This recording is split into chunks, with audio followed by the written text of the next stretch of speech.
My 2019 Beauty Addict Confessions.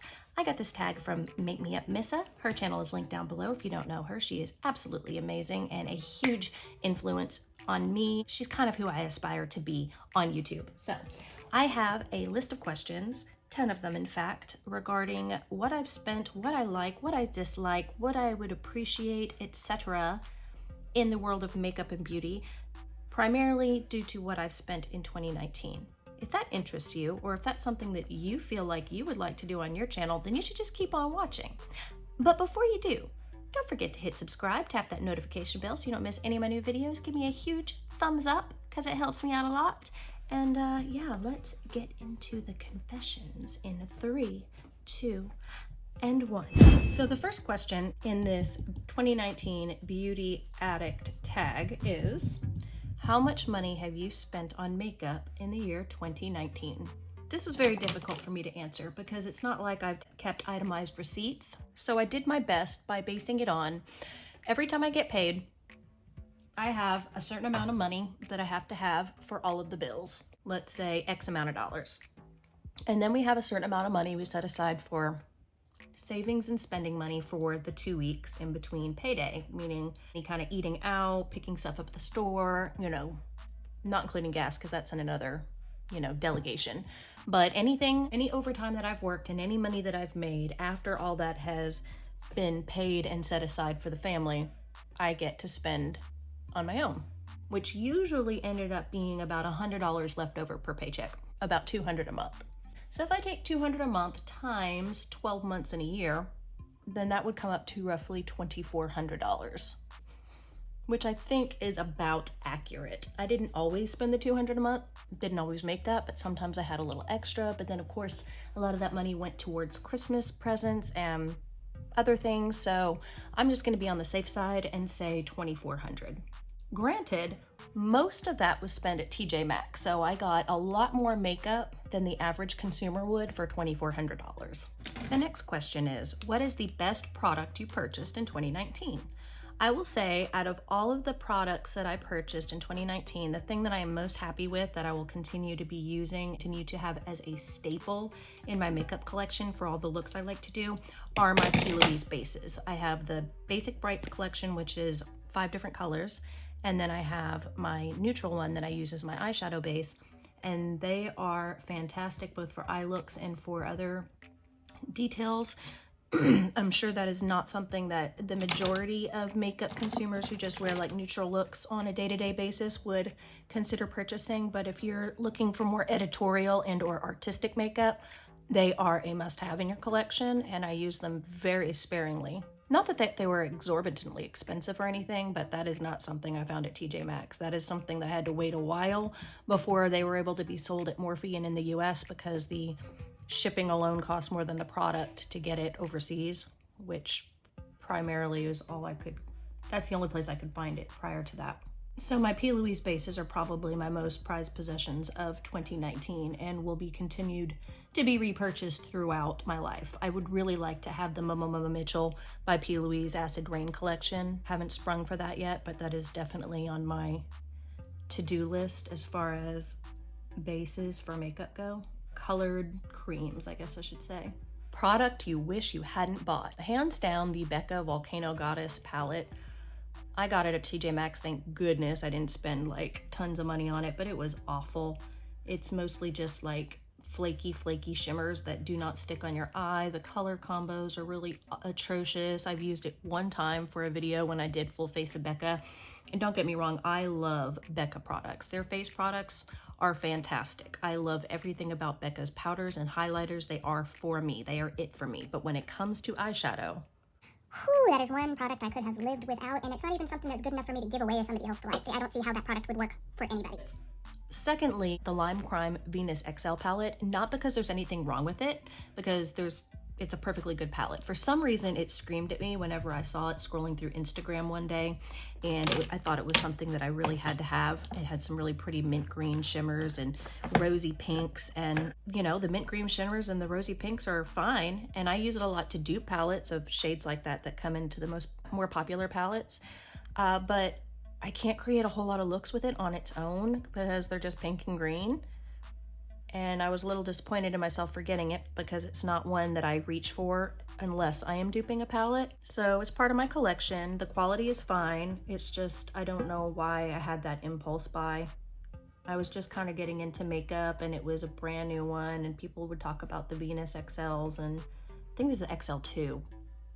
Bought into the hype, and that was one of my regrettable hype purchases. If I were to go back and do it over again, there's plenty of other makeup I would like to try from more indie brands to get more for my money.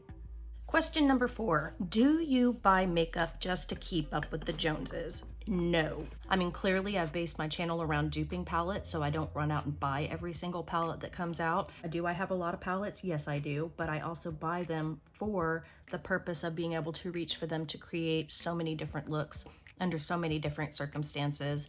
And some of them were gifts and some of them I found at TJ Maxx, and you just really couldn't pass up the deal. So no, I do not feel pressured to go out and buy every new release.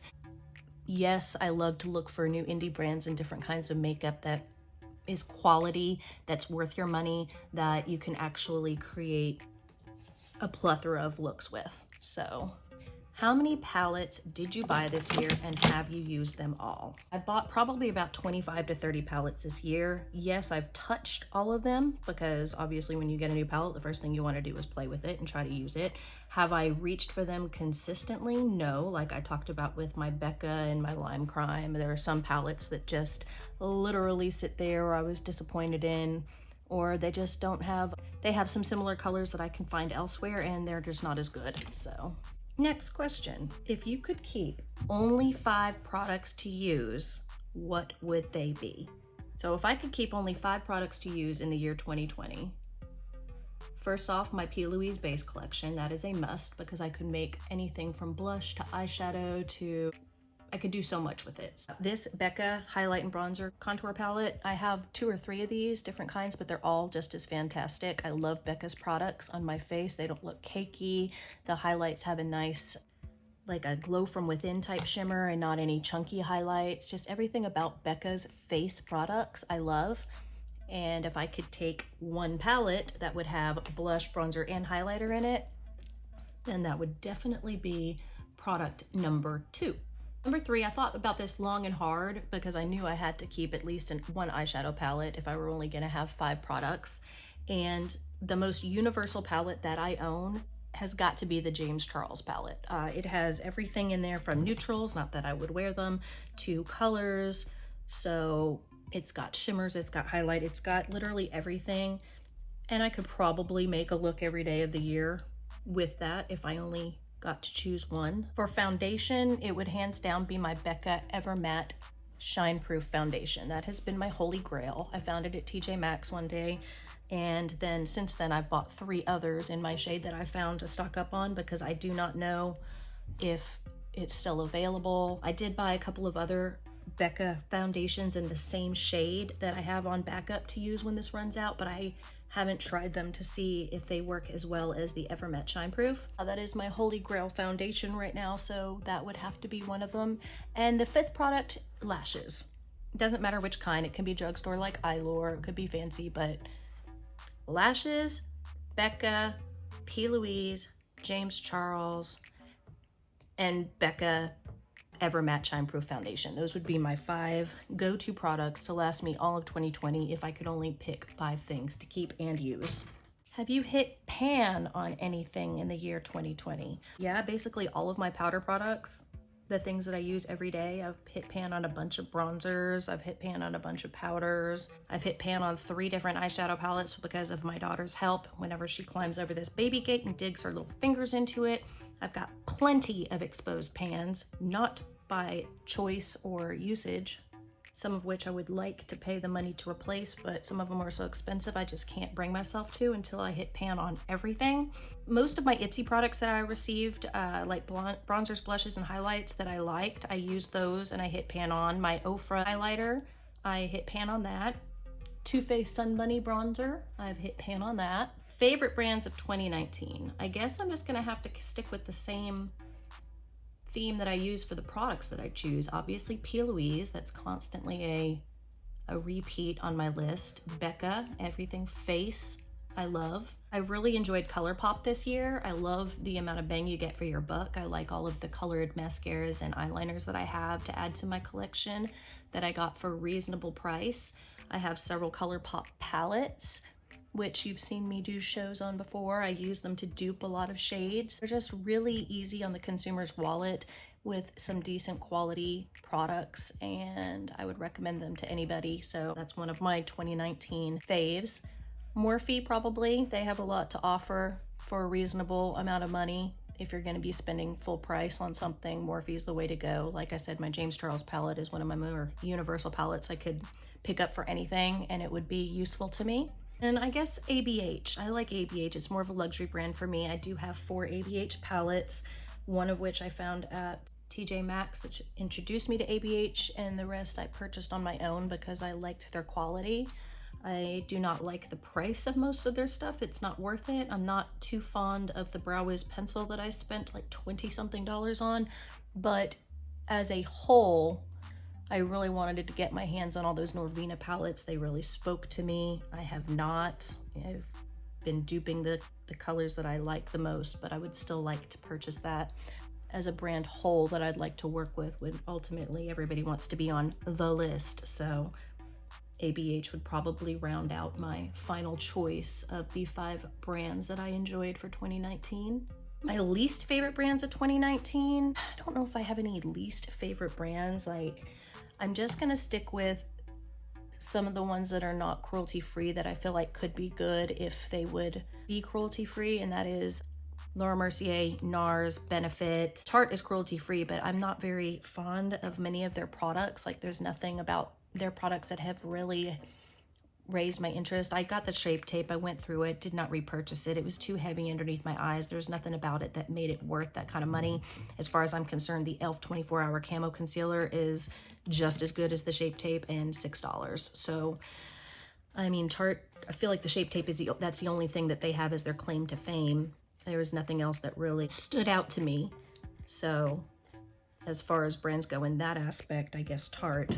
But as far as other things, like, I just feel like Benefit is so overpriced for their brow products. And yeah, they might be good, but I don't see them being so phenomenal that you can't find that kind of stuff anywhere else. I don't know. Am I a makeup snob? Partially, in that I don't think you want to be the person that decides to just go makeup shopping for me, because the idea of, let me just say, my sister-in-law Jackie, she rocked it. I don't know how in the world she found me a high-end palette with neons that I A, didn't already have, and B, would have loved, being that she lives in Texas and I'm in Tennessee. Like, hats off to you, Jackie. That was amazing. But most people might just go to Walmart and just grab makeup in general, not knowing whether or not I like it, whether or not it's something I've already had, whether or not it works for me.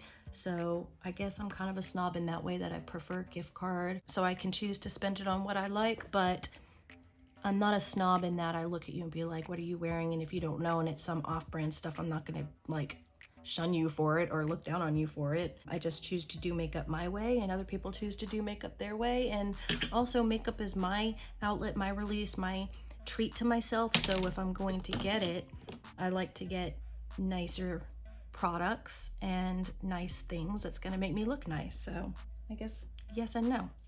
And the final question is, how many palettes do you own? Oh, it's a little embarrassing. I own 55 eyeshadow palettes and 7 face palettes that would have blush, highlighter, bronzer, all that. So 62 palettes combined. And yeah, that's about it. So I'm gonna quickly finish up the rest of my makeup and we'll be back. Alas, that is it for me, and here is my final look. Thank you so much for joining me on this 2019 year in review, trying to keep up with all the money I spent and all of my confessions of a beauty queen, or I'm sorry, I want to be beauty queen, or a beauty addict, okay? Confessions of a beauty addict. I thought this tag was a lot of fun. If you would like to do it, I would tag anybody who would like to tell me how much they spent on makeup, how many palettes they own, so I don't feel so bad about my personal collection. Before you leave, don't forget to hit subscribe, tap the notification bell so you don't miss any of my new videos, and give me a big thumbs up. It helps me out a lot. Thank you so much for being here. Until next time, stay curvy and stay courageous, and I'll see you in a week. Bye!